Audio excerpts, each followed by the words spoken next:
Crash course 1 and 2 की अपार सफलता के बाद प्रामाणिक समूह फिर से लेकर आ रहा है क्रैश कोर्स सीजन 3, जिसका विषय है वंडर वुमेन इन जैनिज्म।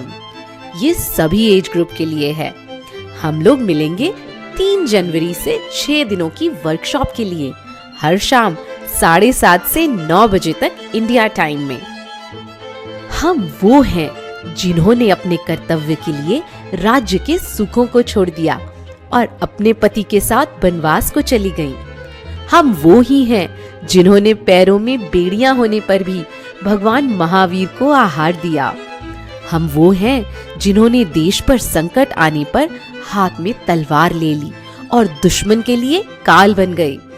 हम वो ही हैं जिन्हें 3 खंड की रानी का भी प्रलोभन दिया गया, फिर भी हमने अपने पति को नहीं छोड़ा। आओ जानो हमें, पहचानो हमें। तो आइए जाने जैन इतिहास की साहसी, निडर, पतिव्रता, नियमों का पालन करने वाली, जैन धर्म को आगे बढ़ाने वाली वंडर वुमेन के बारे में। अधिक जानकारी के लिए संपर्क करें 9407828432 पर व्हाट्सएप करके, या फिर इस नंबर पर फोन करके आप अधिक जानकारी पूछ भी सकते हैं। 9685246852।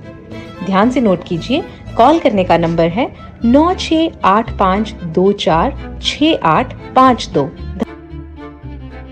जल्दी से रजिस्टर कराइए क्योंकि सीट्स बिल्कुल लिमिटेड हैं। जय जिनेंद्र।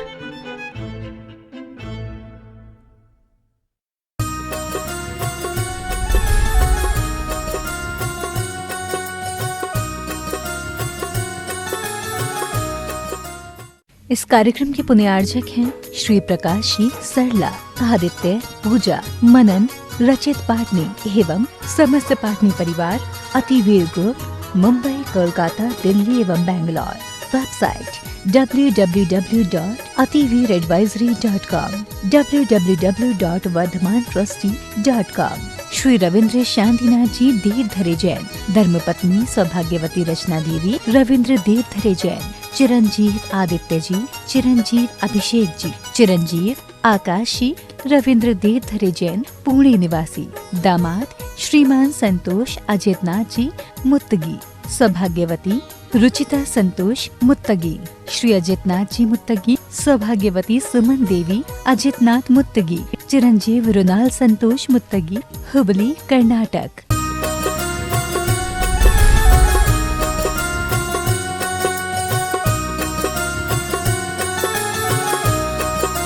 बोलिए देवादिदेव 1008 पार्श्वनाथ भगवान की जय जय जय। श्रवण संस्कृति के उन्नायक प्रातः स्मरणीय आचार्य भगवंत विद्यासागर जी महामुनि राज की जय जय जय। गुणायतन प्रणेता, भावना योग प्रवर्तक, संघ का समाधान करता पूज्य मुनिवर श्री प्रखर वक्ता प्रमाण सागर जी महाराज की जय जय जय। मुनिवर श्री अरहय सागर जी महाराज की जय जय जय। प्रिय बंधुओं, तीर्थराज सम्मेद शिखर की तलहटी गुणायतन परिसर में आयोजित नित्य प्रति संघ का समाधान के कार्यक्रम में यहाँ पर उपस्थित एवं देश विदेश से जुड़े हुए उन सभी श्रद्धालुओं का, जो कि पारस चैनल, जिनवाणी चैनल एवं प्रामाणिक ऐप के माध्यम से अपने घर में ही बैठ करके इस कार्यक्रम को देख सुन व आनंद ले रहे हैं, उन सभी का मैं गुणायतन श्री सेवायतन परिवार की ओर से हार्दिक हार्दिक अभिनंदन करता हूं। साथी बंधुओं, कार्यक्रम प्रारंभ हो उसके पूर्व पूज्य मुनि श्री के चरणों में कोटिशः वंदन करते हुए त्रिवार नमोस्तु करते हैं। भो स्वामी नमोस्तु नमोस्तु नमोस्तु। बंधुओं, पूज्य श्री का आशीष मिला, यही आशीष हमें प्रेरणा दे रहा है कोरोना काल में जीने के लिए। बंधुओं, जहां चारों ओर लोग कोरोना जैसी महामारी से जूझ रहे हैं, वहीं धन्य है पूज्य श्री का आशीष जो हमें संबल दिए हुए है, और उनके ही आशीष से बंधुओं अनेक लोगों ने गुणायतन से जुड़ने का भाव बनाया है। आज जो निर्वाण निधि के रूप में गुणायतन से जुड़े हैं, ऐसे स्वर्गीय जयंती प्रसाद जी, श्रीमती पद्मा जी, श्री अनुज जी जैन हाथरस से, उनके लिए बहुत बहुत धन्यवाद। साथ ही साथ रतन लाल जी, श्री अजित कुमार जी जैन टोंक से, श्री राजेश जी सुपुत्र श्री नेमी चंद जी जैन मुरैना से जुड़े हुए निर्वाण निधि के रूप में, उनको गुणायतन परिवार की ओर से बहुत बहुत धन्यवाद। बंधुओं, वहीं निर्वाण निधि से जो सूत्रधार के रूप में जुड़े हुए हैं, ऐसे श्रीमती महेंद्री देवी जैन, धर्मपत्नी स्वर्गीय PS जैन, श्रीमती पंकज जैन, धर्मपत्नी श्री सुनील जी जैन, न्यू दिल्ली से। इनका बहुत बहुत बहुत बहुत अभिनंदन करता है हमारा गुणायतन परिवार। बंधुओं, लगातार लोगों की भावना गुणायतन से जुड़ने की हो रही है। गुणायतन परिवार आपसे आह्वान करता है कि आप अगर इस विश्व का सर्वोत्कृष्ट कोई आयतन देखना चाहते हैं तो सम्मित शिखर की तलहटी में आकर के आप गुणायतन को देख करके अपने उस सपने को साकार कर सकते हैं, जहां मिथ्यात्व से लेकर के बंधुओं 14वें गुण स्थान से और ऊपर चढ़ते चढ़ते बंधुओं सिद्धत्व तक की यात्रा को आप जीवंत रूप से यहां पर देखेंगे। पूज्य श्री के चरणों में अपन चल रहे हैं। बंधुओं, प्रथम प्रश्न के लिए बंधुओं अनेक प्रश्न हमारे बीच में यहां पर आ रहे हैं जो कि ऑनलाइन ही हम यहां पर ले पा रहे हैं। मैं निवेदन करना चाहूंगा जो भी लोग प्रश्न भेज रहे हैं वो हिंदी में ही अपने सारे प्रश्न भेजें तो बहुत अच्छा होगा। चलिए, निशी जैन शहडोल से महाराज श्री के चरणों में वंदन करते हुए नमोस्तु निवेदित करते हुए कह रहे हैं, गुरुदेव मेरी शंका यह है कि कमियां सब में होती हैं लेकिन नजर सिर्फ दूसरों में आती है, तो गुरुवर हम ऐसा क्या करें कि खुद में कमियां और दूसरों में अच्छाइयां खोज सकें? कृपया समाधान बहुत करें। अच्छी बात कही है। कमियां सब में होती है पर नज़र सिर्फ दूसरों में आती है। ऐसा हम क्या करें कि खुद की कमियां और दूसरों की अच्छाइयां देख सकें? ये मनुष्य की एक स्वभावगत दुर्बलता है। उसे अच्छाई कम, बुराई ज़्यादा दिखती है और हर व्यक्ति अपने आप को बहुत अच्छा समझता है, इसलिए उसको अपनी कमी भी अच्छाई लगती है और अपने आप को दूसरों से बेहतर साबित करने की भावना रखने के कारण दूसरों की अच्छाई में भी उसे बुराई दिखती है। अगर हम चाहें कि हम अपनी कमियों को देखें और दूसरों की अच्छाइयों को देखें तो नित्य अपना आत्मालोचन करना शुरू करें, अपने अंतर विश्लेषण करके देखें, अपने भीतर झांके, सुबह से सोने तक की सारी घटनाओं की का विश्लेषण करें और देखें कि कहाँ कहाँ मेरी कमजोरी रही, मेरी कहाँ कहाँ कमियाँ रही जिसे और सुधारा जा सकता है। उसे सुधारने की जो संभावना है उसे देख करके एक ध्यान रखें तो अपनी कमियों को बखूबी दूर किया जा सकता है खुद के अंतर विश्लेषण से। और जो भी कमियां हमें दिखे उन्हें रेखांकित करते हुए उन्हें दूर करने के लिए हम संकल्पित हों। और दूसरों की अच्छाइयां देखने के लिए एक वाक्य को हमेशा ध्यान रखें, मुझे गुणग्राही बनना है, मुझे गुणग्राहक बनना है, मुझे गुणग्राहक बनना है, मुझे गुण देखना है, मुझे अच्छाई देखना है। ये बात अपने मानस में बार बार दोहराए। ऐसे वाक्यों को जो बार बार दोहराएंगे उन्हें अच्छाइयाँ दिखनी शुरू होगी, क्योंकि एक स्वाभाविक है कि अच्छाइयाँ हमें बहुत कठिनाई से आकर्षित करती है, बुराइयाँ सहज। वातावरण में भी हम देखते हैं धुआं बहुत तेज़ी से फैलता है, सुगंध धीरे धीरे फैलती है। ये स्वाभाविक प्रवृत्ति है।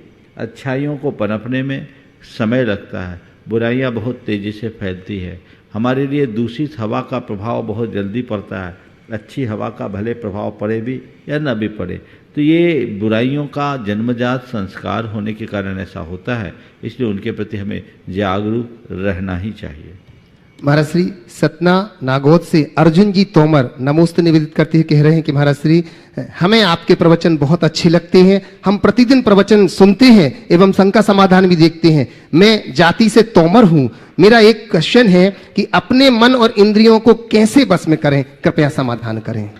बहुत अच्छा सवाल है और ये सवाल हर साधक के मन में होता है, अपने मन और इंद्रियों को वश में करने का। हम अपने मन को और इंद्रिय को वश में कैसे करें? इसके लिए हमें 2-3 उपाय लाना चाहिए। एक बार इससे पहले कि मैं आगे कुछ कहूँ, हमारे गुरुदेव अमरकंटक में विराजमान थे।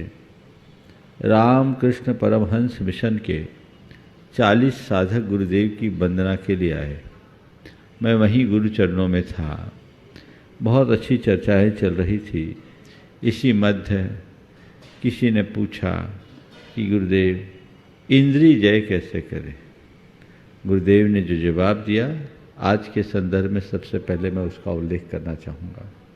गुरुदेव ने कहा इंद्रिय जय करने के लिए बड़ा सरल उपाय। बोले क्या? बोले इंद्रिय का काम इंद्रिय से करो। सबने कहा गुरुदेव हम इंद्रिय का काम तो इंद्रिय से ही करते। बोले नहीं, थोड़ा सोचो, इंद्रिय का काम केवल इंद्रिय से करोगे तो इंद्रिय जय हो जाएगी। सब रह गए कि आखिर कह क्या रहे हैं। गुरुदेव ने कहा हमारी सबसे बड़ी कमजोरी कि हम इंद्रिय का काम इंद्रिय से नहीं करते, उसमें मन को जोड़ देते हैं। आँख से देखना है देखिए, उसमें इष्टानिष्ट संकल्प विकल्प न करें। कान का काम सुनना है सुने, उसमें इष्टानिष्ट संकल्प विकल्प न करें। जिह्वा का काम है स्वाद लेना, स्वाद ले, उसमें इष्टानिष्ट विकल्प संकल्प न करे। ऐसे नाक का काम सूंघना है, गंध ले लेकिन इष्टानिष्ट संकल्प विकल्प न करे। स्पर्श इंद्री से स्पर्श करे लेकिन इष्टानिष्ट संकल्प विकल्प न करे। तो जितने भी हमारी कामेंद्रियाँ और भोगेंद्रियाँ हैं, हम उनका काम इंद्रिय तक संग जोड़े, उनसे मन को न जोड़े, तो हमारे मन में हमारे लिए कुछ भी नहीं होगा, अच्छा बुरा होगा ही नहीं। दरअसल इंद्रिय जय का तात्पर्य ये नहीं कि इंद्रिय के विषयों से दूर हो जाना, अपितु इंद्रिय के विषयों से प्रभावित न होना ही इंद्रिय जय है। हम कुछ देखे ही नहीं, ये आंखें बंद कर लेना इंद्रिय जय का द्योतक नहीं है। आंखों के सामने कितना भी आकर्षक रूप हो, हमारे हृदय में आकर्षण उत्पन्न न होना ही नेत्रेंद्रिय का जय है। हम कुछ सुने ही नहीं, हम कान बंद कर ले, कान में ठेठा लगा ले, ये कर्णेंद्रिय के जय का उदाहरण नहीं है। हमारे अंदर चाहे कितनी भी मधुर लय ताल सुनाई पड़े, लेकिन मैं उससे प्रभावित ना हूँ, ये हमारे कर्णेंद्रिय का जय है। हम कुछ खाए ही नहीं, हम किसी, ये जिह्वा इंद्रिय का विजय नहीं है। चाहे कितने भी स्वादिष्ट और पकवान हो, व्यंजन और पकवान हो, हम उसका स्वाद न लें, उसमें इष्टानिष्ट संकल्प विकल्प न करें, ये हमारे इंद्रिय जय का उदाहरण है।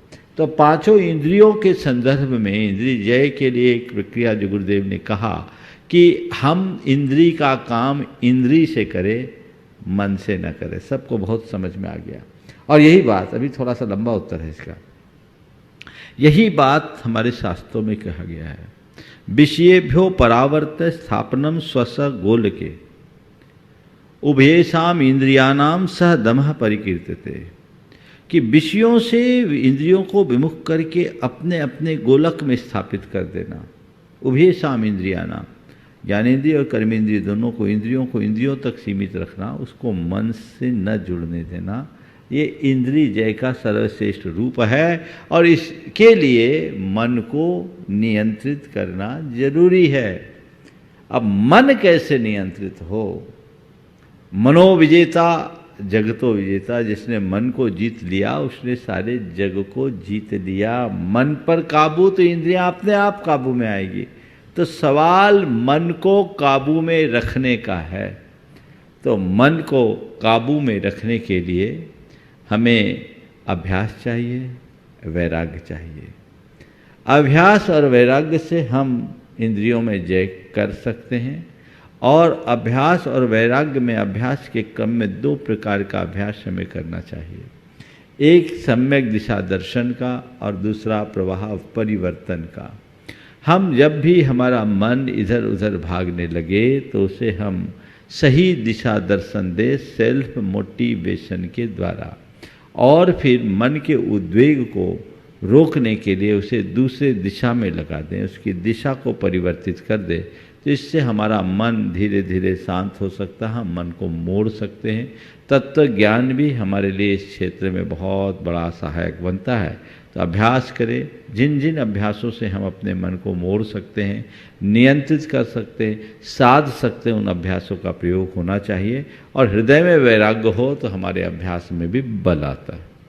धन्य है गुरुदेव जिन्होंने इंद्रिय जय का नया सूत्र दिया, और धन्य है आपकी स्मरण शक्ति। महाराज श्री महेंद्र जैन पत्रकार इंदौर से आपके चरणों में वंदन करते हुए कह रहे हैं कि गुरुवर, आपातकालीन परिस्थितियों में धर्म करने का तरीका क्या हो जिससे विपरीत परिस्थितियों से सभी बाहर निकल सकें और सभी को अच्छे वातावरण में धर्म करने का मौका मिल सके? कृपया मार्गदर्शन दीजिए। देखिए, आपातकालीन स्थितियों में धर्म करने का सही तरीका क्या है? मैं तो कहूँगा आपातकाल में अपनी स्थिरता बनाए रखना ही सबसे बड़ा धर्म। जहाँ तक आपने जो जिस संदर्भ में सवाल पूछा है, मैं समझ रहा हूँ ये महामारी से जोड़ करके, जब इस तरह की विपरीत परिस्थिति आती है वहाँ हमें धार्मिक क्रियाओं को करने की अनुकूलता नहीं रहती। और जब ऐसी स्थिति हो जब हम धर्म की क्रिया न कर पाएँ तो हम क्या करें? संभवतः प्रश्नकार का यही भाव होगा। मैं ये कहूँगा कि जब ऐसी स्थिति हो, उस घड़ी में हम धर्म न कर पाएँ तो चिंता न करें, धर्म करने का तरीका बदल दें। यदि हम मंदिर जाकर के पूजा करें ये हमारा सौभाग्य है, पर यदि ऐसी अनुकूलता न मिल पाए कि हम मंदिर जाएं और भगवान की पूजा न कर पाएँ, मंदिर जाने की अनुकूलता नहीं बन रही है, तो कोई बात नहीं, अपने हृदय में भगवान को विराजमान करके भगवान का स्मरण तो हम कर सकते हैं। हम पूजा नहीं कर सकते तो घर बैठ करके पाठ तो कर सकते हैं। हम दान नहीं दे सकते तो दान की अनुमोदना तो कर सकते हैं। हम शक्ति के अनुसार, परिस्थिति के अनुसार व्रत, उपवास, नियम, संयम जितना धारणा संभव है उतना तो हम धार ही सकते हैं और हमें उस तरीके से काम करना चाहिए। महाराज श्री जयचंद जी पाटनी एलोरा महाराष्ट्र से नमोस्तु निवेदित करते हुए कह रहे हैं कि व्यक्ति कितना भी गोरा क्यों ना हो, पर जब उसकी परछाई गिरती है तो वह काली ही होती है। तो मेरा प्रश्न यह है कि व्यक्ति अपने गोरेपन पर इतना गुमान क्यों करता है? व्यक्ति अपने आप को औरों से श्रेष्ठ क्यों जताता है, क्यों दिखाता है? सर्वश्रेष्ठ है ऐसा तो वह क्या है? महाराज श्री कृपया का देखिए, बहुत अच्छी बात है। व्यक्ति चाहे कितना भी गोरा क्यों ना हो, परछाई तो काली होती है। और गोरापन का अभिमान क्यों? मैं तो कहता हूँ गोरापन हो या कालेपन, अभिमान तो किसी का नहीं होना चाहिए। और अभिमान हमारे पतन का कारण है। जहाँ तक परछाई का सवाल है, परछाई आप देखोगे तो परछाई तो काली ही है, यानी हमारे पीछे जो कुछ भी है सब काला है। हमें पीछे मुड़कर नहीं देखना चाहिए, आगे बढ़ना चाहिए और अहंकार से अपने आप को बचाना चाहिए। अपने गोरेपन की, अभिमान की बात की, मुझे एक किस्सा याद आ गया। दो मित्र थे, एक गोरा था एक काला था। गोरा जितना रूपवान था उतना ही घमंडी था, और काला जितना रंग सांवला काला होने के साथ उतना ही वो विनम्र था। दोनों में बड़ी विसंगति थी, फिर भी दोनों की दोस्ती निभ रही थी। और मित्रता गोरे के गोरेपन के कारण नहीं, काले के विनम्रता के कारण। गोरा हमेशा काले का मजाक उड़ाता और उसका नाम लेने की जगह उसे करिया करिया कह करके संबोधता। एक दिन गोरे ने काले से कहा कि तुम मेरे साथ मत रहा करो, तुम मेरे साथ मत रहा करो। काले ने कहा ठीक है, यदि मुझे आपको आपत्ति हो तो मैं आपके साथ नहीं रहूँगा, पर ये तो बताओ क्यों नहीं रखना चाहते? बोले तुम मेरे साथ रहते हो तो मेरा सौंदर्य फीका फीका लगता, मैं गोरा तुम काले, अच्छे नहीं लगते, मैच नहीं है। काले ने जो बात कही वह सभी की आंखें खोलने के लिए पर्याप्त है। उसने कहा ठीक है भैया, तुम कहते हो तो मैं तुम्हारे साथ नहीं रहूँगा, लेकिन मेरा मानना तो ये है कि तुम्हारे साथ रहने से मेरा तो बिगाड़ हो सकता है, पर मैं तुम्हारे साथ रहूं तो तुम्हारा सौंदर्य और निखरेगा। गोरा तमतमाया, बोला उल्टा क्या बोलते, तुम काले भूत सा रंग बनाए हो और कह रहे हो मैं साथ रहूं तो तुम और निखरोगे, क्या मामला? बोले देख, मैं सही बात कहता हूँ, मेरे काले तन पर तेरे गोरे शरीर का एक कण आ जाए तो कोढ़ बन जाएगा मेरा जीवन खराब, और तेरे गोरे तन पर मेरे काले शरीर का एक कण आ जाए तो तिल बन करके तेरे जीवन को निखार देगा, तेरे सौंदर्य को निखार देगा। अब तू तय कर कौन श्रेष्ठ है। तो बंधुओं, इस बात को समझना चाहिए, ये तो ऊपर का सौंदर्य है। असली सौंदर्य हमारे आत्मा का है, जो हमारे चरित्र से निखरता है, हमें उसे संवारना चाहिए। अभिमान तो हमारे जीवन को विकृत करता है, विद्रूप बनाता है, उससे बचना चाहिए। श्री बाबई मध्य प्रदेश से सुरेंद्र जैन चरणों में नमोस्तु निवेदित करते हुए कह रहे हैं कि आपके प्रवचनों में और शंका समाधानों में सुना है कि दुख आए तो उसे ऐसा मानो थोड़े समय की बात है, जैसे रात के बाद सुबह आती है, ऐसे ही दुख भी चला जाएगा, सुख आएगा, प्रभात होगी। लेकिन यही बात तो सुख के साथ भी लागू होती है। सुख आने पर भी यही सोच होती है कि सुख तो कुछ समय की बात है, फिर रात आएगी, फिर दुख आएगा। तो ऐसे में हम दोनों परिस्थितियों में ही स्थिर शांति नहीं पा सकते। हम अपने विचारों को कैसे रखें, हर परिस्थितियों में स्थिर शांत रह जो सकें। अपने मनोनुकूल परिस्थितियों की प्रतीक्षा में रहता है वो हमेशा अशांत होता है। जो अपने मनोनुकूल परिस्थितियों की प्रतीक्षा में रहता है वह सदैव अशांत रहता है, और जो अपने मन को परिस्थितियों के अनुकूल ढालने में समर्थ होता है वो सदा शांत होता है। इस बात को सदैव ध्यान रखें। जीवन की सच्चाई है, न तो सुख शाश्वत है न दुख शाश्वत है। ये आज है कल रहे न रहे, इसलिए न इनमें आसक्त हो, न इनका अभिमान करो, न इनसे दुखी हो, न इनमें ज़्यादा खुश हो। हम तो बार बार ये पंक्तियाँ भी दोहराते हैं, पुण्य पाप फल माही हरख भिलखो मत भाई, यह पुद्गल पर जाए उपज बिन से थिर नाही। ये तो क्षण क्षयी है, आज है कल रहे न रहे, इसलिए इनसे प्रभावित होने में कोई लाभ नहीं है। यदि इनसे इस कदर प्रभावित होते रहोगे तो अपने जीवन को कभी सफल नहीं बना सकोगे। मीना अखिलेश जी सतभैया ट्रस्टी गुणायतन मध्य प्रदेश टीकमगढ़ से नमोस्त निवेदित करते हुए कह रहे हैं कि महाराज श्री धर्म की क्रियाएं करते हुए किस मीटर से कैसे चेक करें कि हमारे जीवन में धर्म आ रहा है, ये कैसे पता लगाएं? बात बिल्कुल सही है। ऐसा कोई मीटर नहीं है कि आप अपने धर्म की क्रिया को माप सके, लेकिन मैं आपको एक ऐसा माध्यम बताता हूँ जिससे आप अपनी धार्मिकता को परख सकते हैं, पहचान सकते हैं। वो कोई दूसरा नहीं कर सकता, हमें खुद को करना होगा। नित्य प्रति हम अपने अंदर के विचारों को देखें और सोचें, विचार करें कि आखिर अंदर से हम कितने धार्मिक हैं। मेरी प्रवृत्तियों में, मेरी क्रिया में तो धर्म है, मेरे विचारों में धर्म है या नहीं। जो मैं कह रहा हूँ, जो मैं कर रहा हूँ, वो मेरे भीतर है कि नहीं, वैसी तैयारी है कि नहीं। अगर अंदर उसका उत्तर सकारात्मक आता है तो समझना हमारी धार्मिकता सार्थक है, अन्यथा कोरी क्रिया। महाराज श्री पंकज जी कानपुर नगर से आपके चरणों में वंदन करते हुए कह रहे हैं कि महाराज श्री मैंने कई बार अपनी शंकाओं को आपके पास भेजा है। मुझे ऐसा लगता है कि मेरी शंकाएं जो है महत्वहीन तो नहीं है कहीं। हे गुरुवर, मैंने अपने नेत्रों का दान कर दिया है। हे श्रेष्ठ मुनि, अब मैं अपने पूरे शरीर का दान करना चाहता हूं। मरणोपरांत शरीर जला ही दिया जाता है, तो क्यों ना किसी के काम आ जाए। हे श्रेष्ठ मुनि, कुछ लोगों का कहना है कि ईश्वर ने यह शरीर और अंग केवल मेरे लिए ही दिए हैं और मेरे हमेशा यह डर बना रहता है कि मेरे अंग किसी अधर्मी व्यक्ति को ना लग जाए। तो मैंने सुना है कि अंग दान जीवन दान होता है। ईश्वर ने सबको एक निश्चित समय के लिए पृथ्वी पर भेजा है। कहीं मैं ईश्वर के निर्णय के विपरीत तो नहीं जा रहा हूं? कृपया मेरा शंका का समाधान। सवाल है? पंकज जैन महाराज। पंकज जैन नहीं, पंकज जी, पंकज शुक्ला है महाराज श्री, सॉरी, पंकज जी शुक्ला कानपुर। बहुत अच्छा सवाल किया है। मैं आप सबसे कहूँगा कि हम पहले ये बताएं, क्या ये शरीर मेरा है? शरीर तो मेरा नहीं है। तो जब शरीर मेरा ही नहीं तो उसका दान देने का अधिकार कहाँ? जब शरीर मेरा नहीं, अंग मेरा नहीं, तो उसको दान देना नहीं देना एक बात की बात है। मैं अक्सर इस सवाल के जवाब में कहता हूँ कि हम तो जीते जी की बात करते हैं, मरने की बात हमें नहीं पता। हमारे जाने के बाद हमारे पीछे वाले इस शरीर का क्या करेंगे वो जाने। वो उसका सदुपयोग करे, किसी के काम में आए ना आए, वो उनका काम है, हमारा काम नहीं।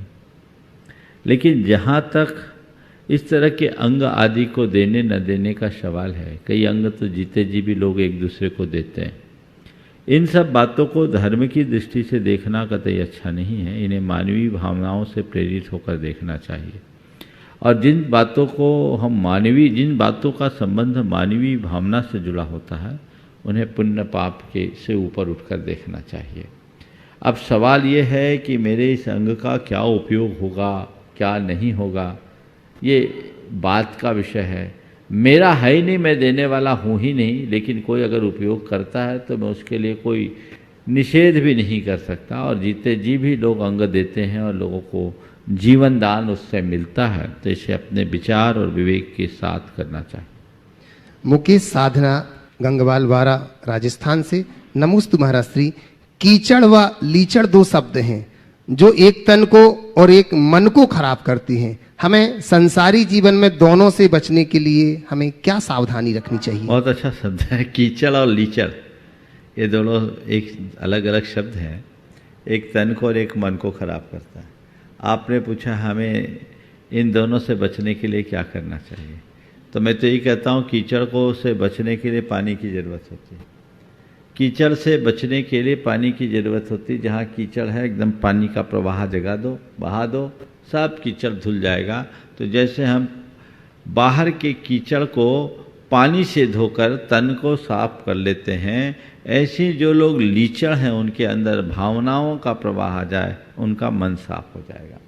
पानी के प्रवाह से तन के कीचड़ को धोया जा सकता है और भावनाओं के प्रवाह से मन के लीचड़पन को दूर किया जा सकता है। जिसके हृदय में भावना है, लीचड़पन समाप्त होगा, उदारता आएगी, विशालता होगी, चिंतन में व्यापकता आएगी और जीवन में संवेदनशीलता होगी, तभी वो अपने जीवन को आगे बढ़ा सकेगा। महाराज श्री प्रिया जैन केरला कायम कुलम से आपके चरणों में वंदन करती हुई कहना चाह रही हैं कि महाराज श्री, बहुत सारी गर्भवती महिलाओं को गर्भ काल में भावना योग करना बहुत अच्छा लगता है, तो महाराज श्री 48 मिनट का भावना योग गर्भवती महिलाओं के लिए आप जरूर कराएं, ऐसा वो नमोस्तु निवेदित कर रही हैं। देखिए, भावना योग के तो अनेक प्रारूप आप लोगों को उपलब्ध है। 48 मिनट का पूर्ण भावना योग जो है वो आप सब कर सकते हैं। 9 मिनट का जो स्पेशल भावना योग है, जो गर्भवती महिलाओं के लिए अलग से दिया गया, 9 माह 9 मिनट, वो आप साथ साथ करें तो उसका बहुत अच्छा लाभ और परिणाम आ सकता है। उसे निरंतर करते रहना चाहिए, प्रयास करना चाहिए, क्योंकि उसमें वह सब बातें समाहित है जो एक गर्भवती स्त्री के लिए जरूरी है। 9 मिनट वाला आप दिन में 9 बार भी कर ले तो बहुत अच्छा है, कम से कम एक बार तो करें ही। और 48 मिनट का संपूर्ण भावना योग, ये तो एक स्पेशल एडिशनल है। तो जो अपने आप में भावना योग का मूल प्रारूप है, मैं समझता हूँ अपने आप में पूर्ण है, पर्याप्त है। और बहुत सारे बहनों ने ये जानकारी मुझ तक शेयर की है कि भावना योग करने से अपने पूरे के पूरे प्रेगनेंसी के काल में बहुत अच्छे परिणाम आए, डिलीवरी भी बहुत अच्छी हुई और संतान पर भी उसका बहुत सकारात्मक प्रभाव पड़ा है। इसलिए इसको लोगों को जरूर करना चाहिए। महाराज श्री जितेंद्र अजी अजमेरा बेंगलोर से नमोस्तु निवेदित करते हुए कह रहे हैं कि मेरी माताजी और मैं नियम से आपके प्रवचन और शंका समाधान सुनते हैं। मेरी माताजी को भावना योग से बहुत स्वास्थ्य लाभ भी हुआ है। मेरी शंका यह है कि जैन धर्म का सर्वोपरि लक्ष्य है मोक्ष, मतलब कर्मों और जीवन मरण से छुटकारा, जबकि गीता और अन्यथा भी कर्म को सर्वोपरि मानता है। भले ही उसमें दुख हो, तो ऐसा प्रतीत होता है कि मोक्ष की कामना करना लड़ाई से भागना जैसा है। कृपया समाधान करें। देखिए, थोड़ा सा कर्म की परिभाषा को हम ठीक तरीके से समझते तो संभवतः इस तरह का सवाल खड़ा नहीं होता। सबसे पहली बात तो आप नियमित भावना योग कर रहे हैं, ये एक अभ्यास है, एक साधना है और उसका परिणाम भी आपको मिल रहा है। आप इसे निरंतर करते रहें और लोगों को भी प्रेरित करें। जहाँ तक गीता के कर्मयोग और हम मोक्ष की साधना का सवाल है, इन दोनों बातों को हमें बहुत गहराई से समझने की जरूरत है। मोक्ष की साधना में किसी प्रकार का पलायन नहीं है, अपितु वह निष्काम साधना है। मोक्ष का तात्पर्य ये नहीं कि हम हाथ पर हाथ धर करके बैठ जाएं। मोक्ष का की साधना का सीधा अर्थ ये है कि हम अपनी आत्मा को आत्मा में केंद्रित करें और सबका साक्षी हो जाए। ये साक्षी भाव ही हम उत्तरोत्तर मोक्ष मार्ग की ओर प्रशस्त करते हैं, आगे बढ़ाते हैं। हम जब संसार में रहें तो कर्म करते हुए अलिप्त रहें, कर्म में लिप्त न हो, कर्म करें उसके फल की आकांक्षा न करें। लेकिन जब हमें परम अवस्था को प्राप्त करना है तो कर्म से निष्कर्म होना जरूरी है। हम जैसे सोने के ओर को जब तक तपाएंगे नहीं, उसकी कालिमा किटमा नहीं गलेगी, तब तक सोना निखरेगा नहीं। तो सोने को तपाने की प्रक्रिया का मतलब सोने को मिटाना नहीं है।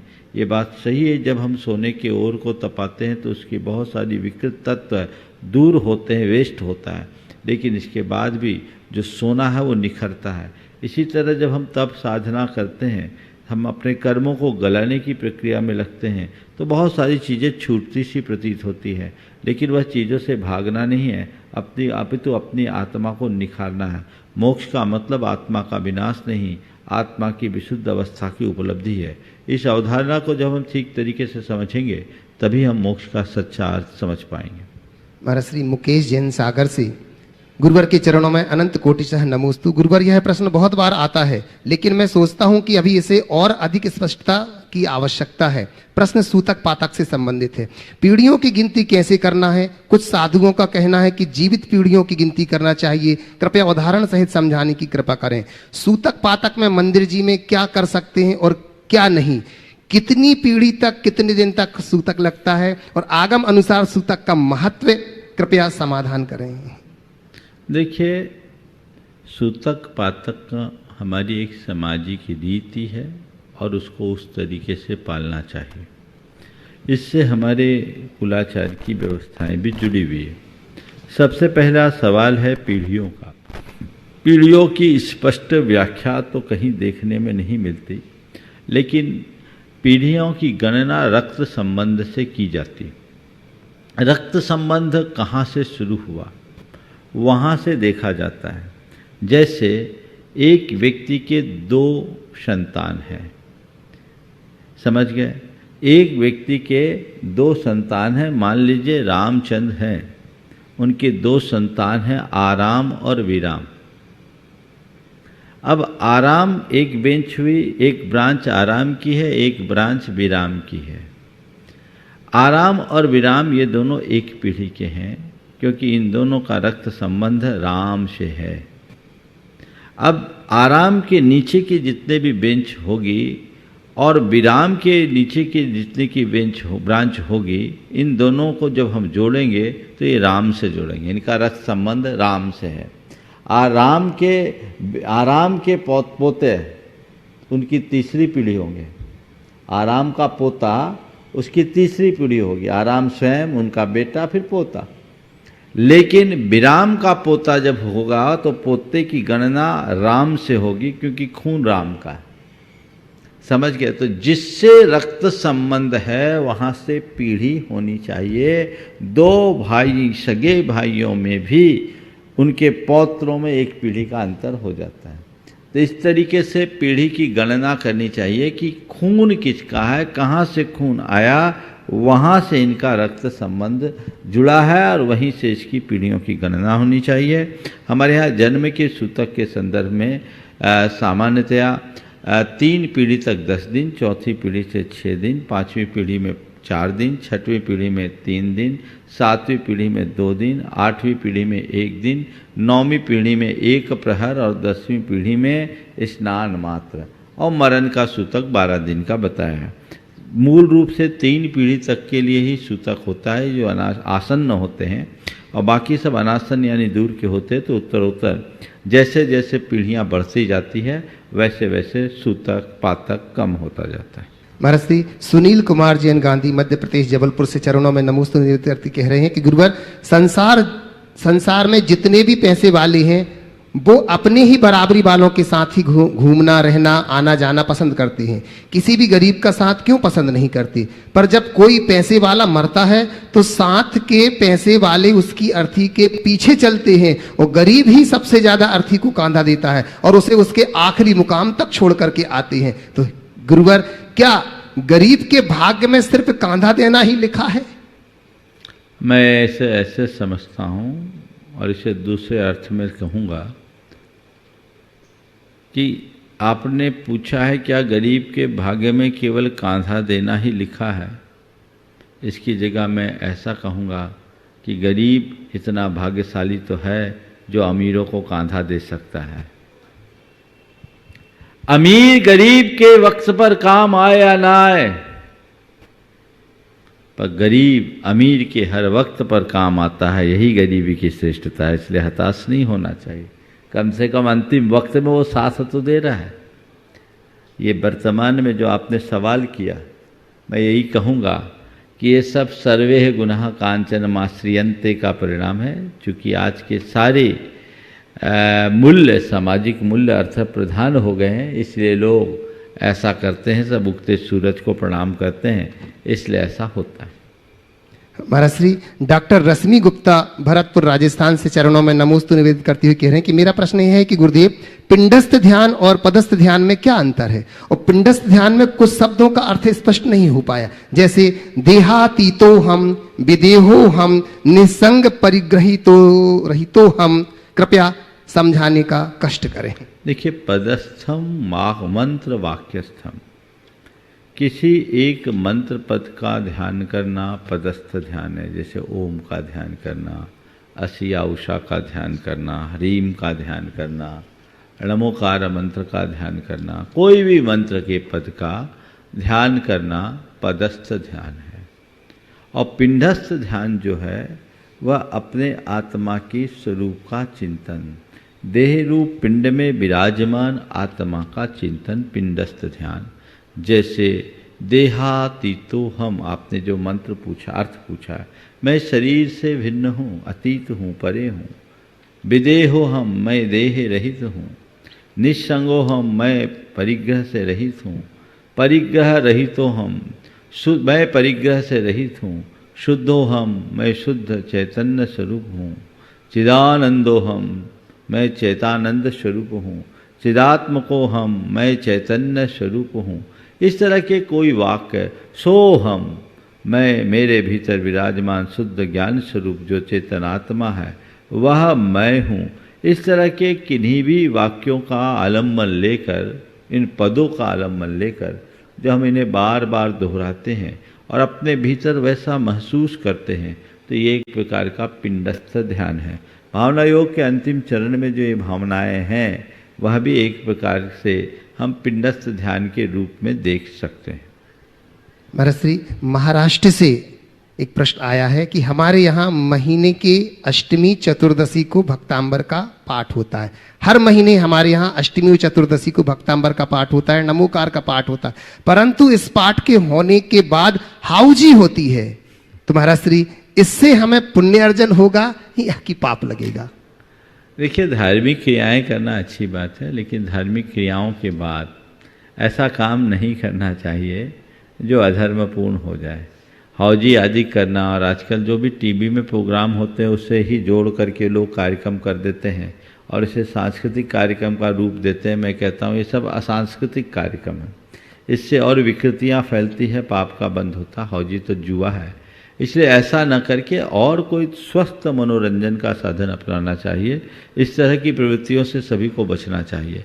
आप अगर एक दूसरे से मेल मिलाप करना है, गेट टुगेदर करना है, मुझे उससे कोई असहमति और आपत्ति नहीं है, लेकिन जब कभी भी ऐसा कुछ करे तो ऐसा करे कि वो व्यसन न हो, धर्म सम्मत हो, अधर्म पोषक नहीं।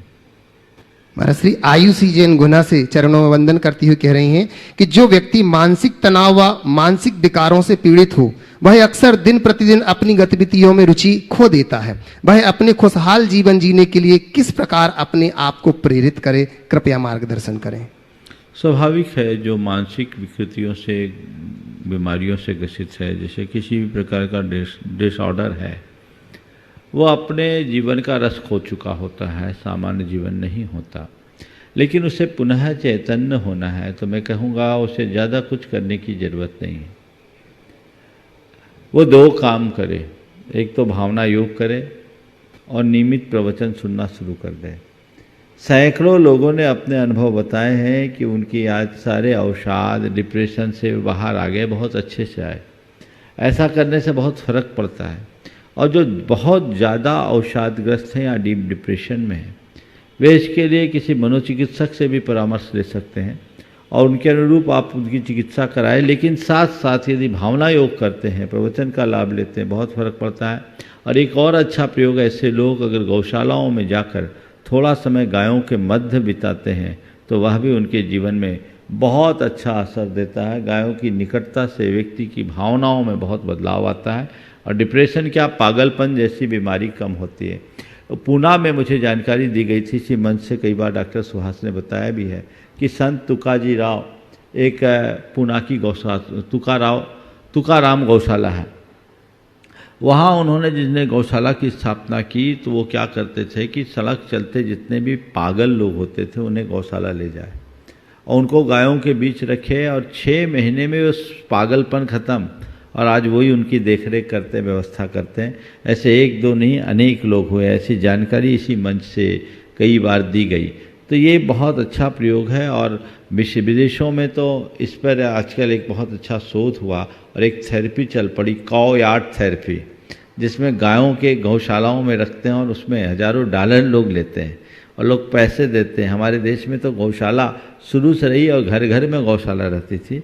तो जहाँ आप गायों के बीच रहें, उनके साथ उनको सहलाएं, उनको खिलाएं, उनको चारा पानी दें, तो इससे बहुत कुछ परिवर्तन आ सकता है। महाराज श्री कैलाश उत्तम चंद जी पाटनी महाराष्ट्र गोपर गांव से नमोस्तु निवेदित करते हुए कह रहे हैं कि महाराज जी, धार्मिक, सामाजिक और लौकिक क्षेत्र की उन्नति या विकास करने के लिए बहुत कोशिश करने पर भी सफलता नहीं मिलती। ऐसे समय मन को कैसे शांत करें और कैसे पुण्य कमाएं? देखिए, समझाएं। किसी भी क्षेत्र में कार्य करने के लिए यदि वांछित सफलता न मिले तो हताश न हो। सबसे पहले जो लोग अपने क्षेत्र में ऐसी स्थितियों से जूझ रहे हैं या जिनके सामने ऐसी परिस्थितियां हैं, सबसे पहले तो उन्हें चाहिए कि अपने आत्मविश्वास को मजबूत करे, उसे कहीं से कम न होने दें। आज सफल नहीं हुआ लेकिन मैं सफल हो सकता हूँ, अपने मनोमस्तिष्क में ये बात न रखें कि मैं सफल नहीं हो रहा हूँ, सफल नहीं हो रहा। अपना आत्मविश्वास पक्का बना करके रखें। दूसरी बात, सतत प्रयास जारी रखें। आज नहीं तो कल, आज नहीं तो कल हम निश्चित होंगे सफल। एक बार और, एक बार और, एक बार और अपनी अंतिम संभावना तक अपने प्रयास को जारी रखना चाहिए। आत्मविश्वास से भरे सतत प्रयास रखें, आशावादी बन करके चले और सोच को सकारात्मक बनाएं। अंतिम संभावना तक जूझते रहें, परिणाम आएंगे। हम अनेक ऐसे उदाहरणों को देखे हैं जिन्होंने कई बार लगा जैसे कि हार गए हैं, लेकिन हारी हुई बाजी को भी अंतिम क्षणों में पलटा है और वह उनके जीवन के लिए एक श्रेष्ठ अवसर के रूप में परिवर्तित हुआ है। महाराज श्री अनिल मेहता राजस्थान उदयपुर से चरणों में नमोस्तु निवेदित करते हुए कह रहे हैं कि सुख के लिए माला में 108 मोती घुमाते हैं तो शांति आती है, लेकिन दुख आने पर भी टेलीफोन में 108 घुमाते हैं तो एम्बुलेंस आती है। क्या बात है, क्या बात है। तो दुख में 108 का क्या महत्व है महाराज श्री? बहुत सुंदर। सुख के लिए हम माले की 108 दाना घुमाते हैं तो शांति आती है, और दुख के क्षणों में 108 घुमाते हैं तो एम्बुलेंस आती है। ध्यान रखना, हमें शांति की अपेक्षा कब है?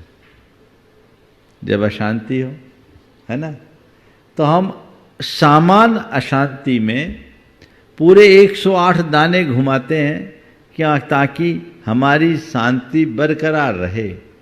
लेकिन जब विपत्ति आई, कोई दुर्घटना घट गई, उस समय 108 घुमाने के लिए हमारे पास वक्त नहीं है। बड़ी विपत्ति है तो बड़ी विपत्ति के लिए 108 ये तो परमेश्वर का अंक है, वो 108 घुमा दो तो परमेश्वर की कृपा से एम्बुलेंस आएगी। ऐसे नहीं आएगी।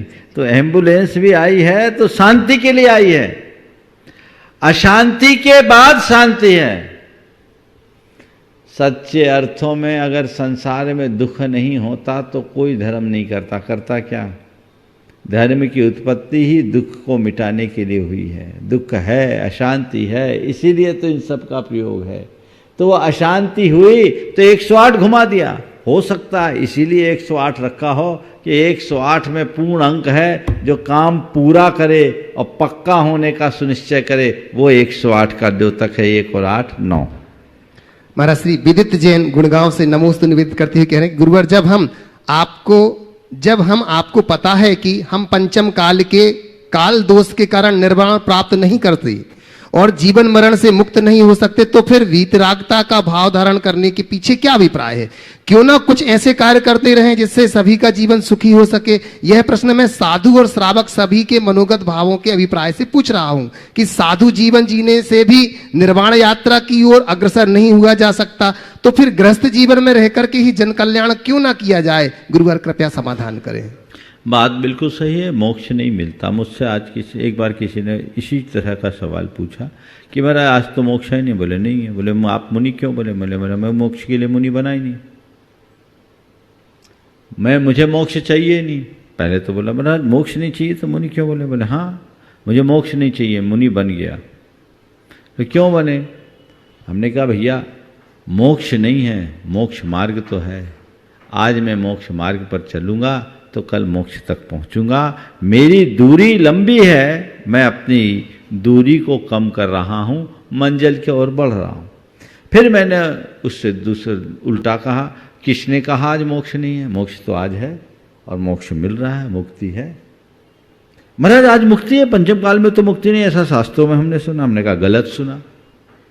अभी आप कह रहे थे मोक्ष नहीं, आप मोक्ष मार्ग के लिए, बोले वो भी सही कहा था। अब आप उल्टा कह रहे हैं, बोले ये सही कह रहा हूं। बोले महाराज दोनों बातें कैसे? मैंने ठीक से बोल रहा हूं, समझ के बोल रहा हूं। आज भी मुक्ति है। मुक्ति है महाराज? हाँ। कैसी मुक्ति? मैंने कहा दुखों से मुक्ति है, दोषों से मुक्ति है, दुर्बलताओं से मुक्ति है और दुर्गुणों से मुक्ति है। जो व्यक्ति साधना करता है वो दुख से मुक्त होता है, दोषों से मुक्त होता है, दुर्बलताओं से मुक्त होता है, दुर्गुणों से मुक्त होता है। मैं इन्हें दूर करने की प्रक्रिया में लगा हूं। जिस दिन मेरे दोष, दुर्बलता और दुर्गुण मिट जाएंगे, पूरी तरह मिट जाएंगे, मेरा दुख पूरी तरह मिट जाएगा, और जब मेरा दुख पूरी तरह नष्ट हो जाएगा वही तो मोक्ष हो जाएगा। मोक्ष है क्या? तो जब तक है, जब मोक्ष मिलेगा तो मिलेगा। जिन्होंने भी मोक्ष पाया एकाएक नहीं पाया, उसके लिए उसे सतत प्रयास करना पड़ा। हम कोई पेड़ लगाते, एक आम का पेड़ लगाए तो आम में पेड़ लगते ही फल थोड़ी मिलता, और फल तो तभी लगता है जब उसका सीजन आता है। लेकिन अभी ऑफ सीजन, अभी पेड़ लगाने की क्या जरूरत? जब सीजन आएगा तब पेड़ लगाओगे तो फलेगा कब? आज पेड़ लगाओगे तो सीजन में आने पर आम फलेगा। तो इस पंचम काल में आज तुम मोक्ष मार्ग पे चलोगे तो कभी तुम्हारी आत्मा की पात्रता बढ़ेगी और तुम मोक्ष पा सकोगे। ध्यान रखना, जब भी ये मोक्ष का फल मिलेगा इसी पेड़ में लगेगा, कोई दूसरे पेड़ में नहीं, पर वो सीजन में ही लगेगा। इसलिए हम जिस मोक्ष की बात करते हैं, पूर्ण मुक्ति आज भले नहीं है, लेकिन दोषों, दुर्बलताओं, दुर्गुणों और दुखों से मुक्ति तो अभी भी है, और मैं हर पल उसका अनुभव करता हूँ। आप भी कर सकते हैं। जहाँ तक जन कल्याण के कार्यों का सवाल है, करना चाहिए, अच्छी चीज़ें करिए, जितना बन सके करिए, लेकिन ये ध्यान रखना, जन कल्याण तो अपने लिए एक सामाजिक और लौकिक दृष्टि से अच्छा है, पर पारमार्थिक दृष्टि से जो व्यक्ति आत्म कल्याण के साथ चलता है वो आत्म कल्याण और जन कल्याण दोनों का भागीदार बन जाता है। हजारीबाग से हीरा जी बढ़ जाते हैं, नमोस्तु निवेदित करते हुए कह रहे हैं कि महाराज जी, आप तो समय से समय को समय पर समझकर पर समय का त्याग करके स्वसमय में लीन होकर के समय सार बन गए। महाराज श्री, आप तो समय से समय को समय पर समझकर पर समय का त्याग करके स्वसमय में लीन हो गए, समय सार बन गए, और वही हमने समय से समय को समय पर नहीं समझा, इसलिए समय खराब करने पंचम काल कोरोना काल में आ पड़ा। अब हम ऐसा क्या करें कि फिर समय खराब करने के लिए छठे काल में नहीं जाना पड़े? कृपया समाधान करें। कम से कम कविता करके समय तो खराब न करें। बहुत अच्छी बात कही इन्होंने, बहुत अच्छा संयोजन भी किया है। वस्तुतः जो समय को पहचानता है, समय हमेशा उनके साथ चलता है, और जो समय को नहीं पहचान पाते वो समयानुरूप कुछ नहीं कर पाते। हम समय को पहचानें और समय के अनुरूप कार्य करें। राजेश जैन आरआई जय विद्या परिवार गोपालगंज सागर से नमोस्तु निवेदित करते हुए कह रहे हैं कि गुरुवर, प्रकृति का यह कैसा न्याय, कांटे और कीचड़ के बीच कमल खिलते हैं और उपवन तैयार होता है, जबकि चिंता, ईर्ष्या और क्रोध रूपी कांटे जीवन के उपवन को नष्ट कर देती हैं। कृपया समाधान करें। कांटे और कीचड़ के बीच उपवन और कमल खिलता है, लेकिन ईर्ष्या और क्या लिखा? चिंता, ईर्ष्या और क्रोध रूपी कांटे जीवन के उपवन को नष्ट कर देती है। बहुत सही बात है। एक उपवन में कांटे हैं, फिर भी उपवन पूर्ण मुस्कान के साथ खड़ा होता है, बल्कि इन कांटों के मध्य भी वो खिला रहता है और उसमें उसकी शोभा होती है। कीचड़ में उगने के बाद भी कमल खिलता है, हमें बहुत बड़ी प्रेरणा देता है। इन दोनों बातों से ये बात तो पूरी तरह सुस्थापित हो जाती है कि हमारा जीवन विसंगतियों से भरा हुआ है। जैसे प्रकृति में उपवन के लिए कांटे और कमल के लिए कीचड़ हैं, हमारे जीवन में भी अनेक प्रकार के सुख दुख के कांटे और कीचड़ हैं, लेकिन जो इनसे प्रभावित होते हैं उनके चित्त में ईर्ष्या, विद्वेष, चिंता, भय, संताप जैसी दुर्बलताएं हावी होती, और जो इनसे अप्रभावित होते हैं वो कीचड़ में कमल और कांटों के मध्य खिले गुलाब की तरह खिले रहते हैं। हमें चाहिए कि इन दुर्बलताओं को अपने ऊपर हावी न होने दें। ये हमारा मनोविकार है। ईर्ष्या कब होती है?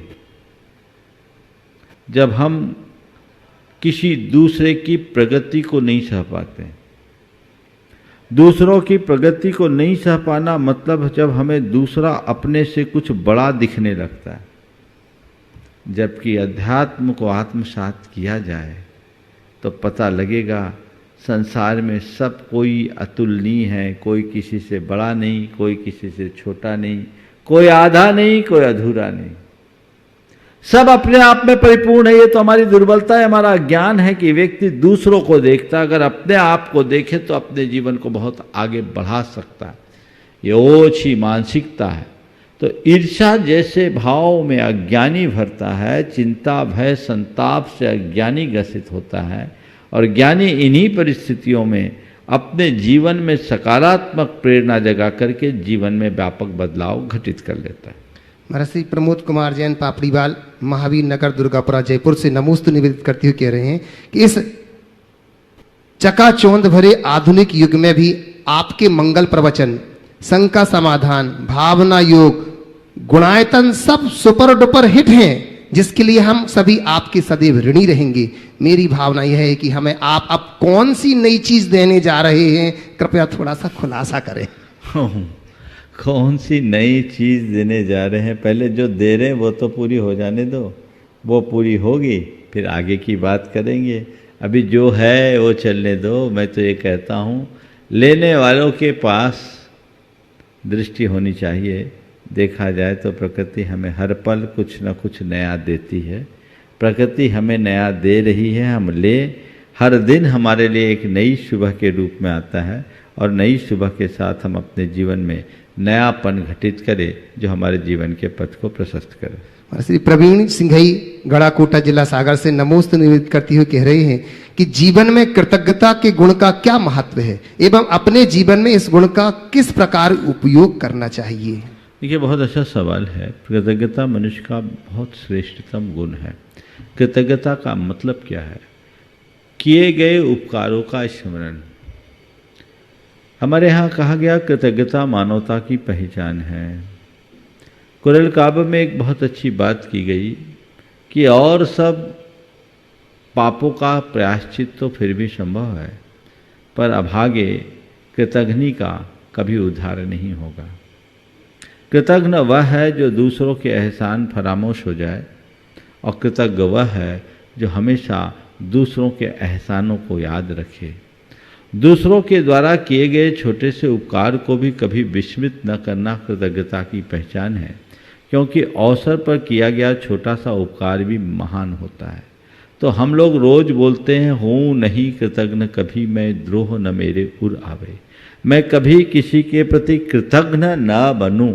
ये मनोभाव हमारे अंदर होना चाहिए। मन में कभी किसी ने हमें छोटा सा भी उपकार किया है तो हम उसके प्रति जीवन भर याद रखें, उसके ऋणी बने रहें।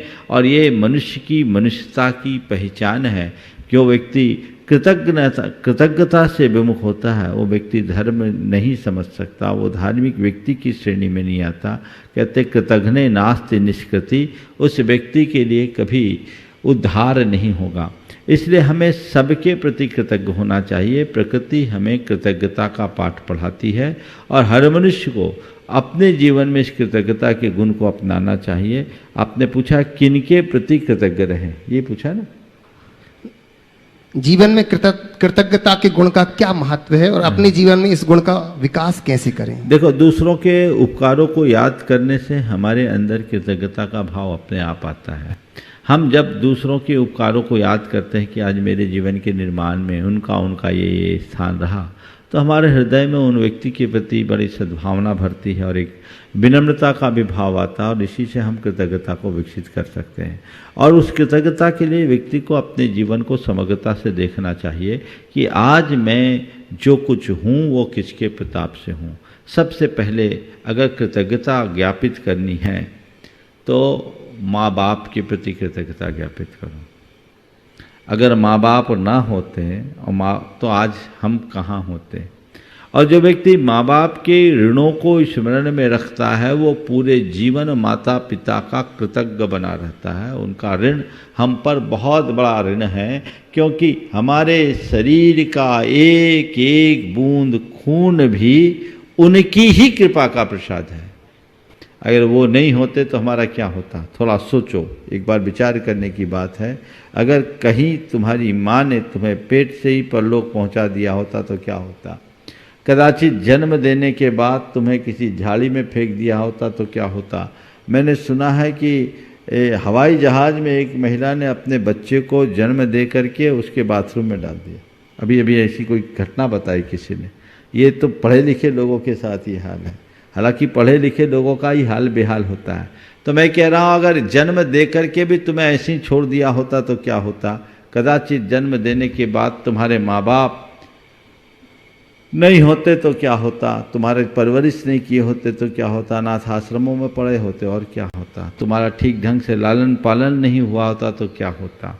तुम्हें समय पर भोजन नहीं दिया गया होता, बीमार पड़ने पर तुम्हारी चिकित्सा नहीं की गई होती तो तुम्हारा क्या होता? ये सब बातें हमें समझना चाहिए। हमारे संपूर्ण जीवन के निर्माण में जिनका महत्वपूर्ण स्थान है उनको हमें कभी भूलना नहीं चाहिए। जब हम उनके ऋण को याद रखेंगे तो हमारे हृदय में उनके प्रति कृतज्ञता का भाव अपने आप होगा और व्यक्ति फिर 24 घंटे उस कृतज्ञता को पूर्ण करने के लिए तत्पर होगा। तो पहली कृतज्ञता माँ बाप की प्रति उनके ऋणों को याद करके। दूसरी कृतज्ञता होनी चाहिए गुरु के प्रति। माँ बाप जीवन देते हैं और गुरु हमें जीवन की जन्म देते हैं और गुरु हमें जीवन की दिशा देते हैं। तो गुरु के प्रति कृतज्ञ होना चाहिए, जिनकी कृपा से आज हमने अपने जीवन में सब कुछ पाया। उनके उपकारों को कभी विस्मृत नहीं करना चाहिए। तीसरी है जीव का दाता के प्रति कृतज्ञता, जिसके निमित्त से हमने आजीविका पाई, जो हमारे जीवन का आधार बना, जिसने हमें समय पर नौकरी दी, जिसने हमें समय पर अपने व्यापार को आगे बढ़ाने में सहायता दी, या जिस तरीके से जो हमारे भरण पोषण में सहायक है, उसके प्रति हमेशा कृतज्ञता का भाव रखना चाहिए। उसके प्रति कभी भी अकृतज्ञता नहीं होनी चाहिए। और चौथी कृतज्ञता है धरती या प्रकृति के प्रति, क्योंकि इस प्रकृति का हमारे जीवन के निर्माण में महत्वपूर्ण स्थान है। आज ये प्रकृति हमारे अनुकूल नहीं होती तो हमारा क्या होता? अपनी धरती का भी हमें ऋण रखना चाहिए, मातृभूमि का भी ऋण समझना चाहिए, देश और समाज के प्रति भी व्यक्ति को कृतज्ञ होना चाहिए, क्योंकि हमारे जीवन के निर्माण में इन सब का महत्वपूर्ण स्थान है और उसी के बदौलत हम यहाँ तक पहुँचे हैं। तो ऐसी कृतज्ञता को धार करके अपने जीवन को आगे बढ़ाना चाहिए, जिससे हम अपने जीवन को श्रेष्ठ बना सके। बंधुओं, महामारी के इस विषम दौर में सब जगह दिनों दिन नियंत्रण बढ़ रहा है। हर व्यक्ति को बहुत संयम से रहने की ज़रूरत है और तत्परता के साथ अपने आप को बचाने की ज़रूरत है। अभी जब तक अगली सूचना न हो, आपको ऑनलाइन ही शंका समाधान का अवसर मिलेगा। लोग बहुत अच्छा लाभ ले रहे हैं। जिन्हें भी लाभ लेना है घर बैठे इसी तरीके से लाभ लें। ओम शांति। समय आप सबका हो गया। यहीं पर विराम। बोलिए परम पूजाचार्य गुरु वशिष्ठ विद्यासागर महाराज की।